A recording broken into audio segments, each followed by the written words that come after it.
नमस्ते दोस्तों। आज कहानी है देहाती घूंघट। अरे रानी, ओ रानी, सो रही हो क्या अभी तक?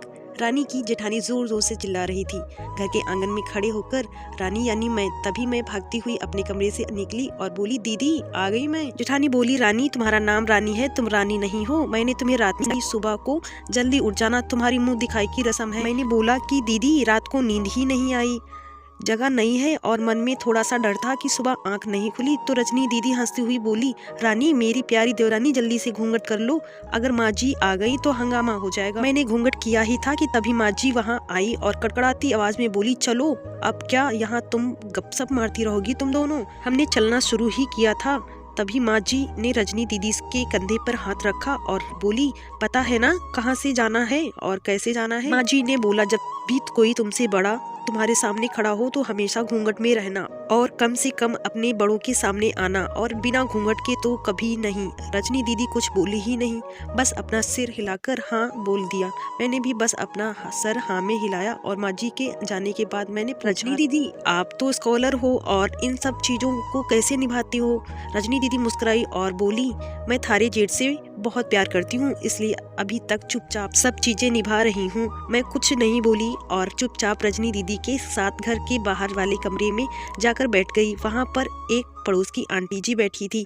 वो बोली, यह कैसी बहू आई है? ससुर जी सामने खड़े हैं और ये बैठी है, मुझे कुछ समझ नहीं आया। मतलब रजनी दीदी बोली कि आंटी जी अभी नई बहू है या के रीत रिवाज सीखने में थोड़ा समय लगेगा। रजनी दीदी मुझे वहाँ से उठाकर मेरे कमरे में छोड़ेंगी। 6 महीने यूं ही छोटी छोटी चीजें में बीत गए। फिर एक दिन मैं राहुल के साथ साड़ी लेने गई। राहुल का फोन आया और वो दुकान से बात करने चला गया। साड़ी की दुकान पर मैं बेधड़क होकर साड़ियाँ देख रही थी। तभी साथ में बैठे हुए अंकल जी खांसे, एक बार फिर 2 बार फिर 3 बार।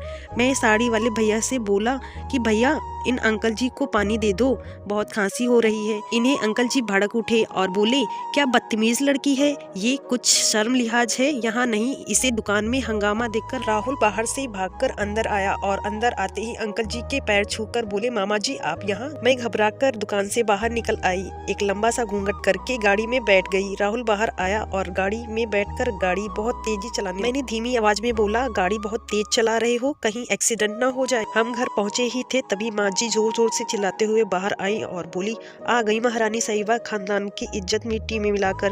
तभी रजनी दीदी आई और बोली, माँ जी मेरी शादी को 6 साल हो गए, मैं अभी मामा जी को नहीं जानती तो ये कैसे जानेगी? माँ जी जोर से चिल्लाई, देखो कैसे चपड़ चपड़ जवान चला रही है इस रजनी। तभी राहुल सबकी बात काटते हुए बोले कि माँ ये दोनों सही बोल रही, अगर ये हमेशा घूंघट करके रहती हैं तो ये मामा जी को कैसे पहचानेंगी? और माँ आज मामा जी फोन पर तुमने पूरे घर की शांति को भंग कर दिया।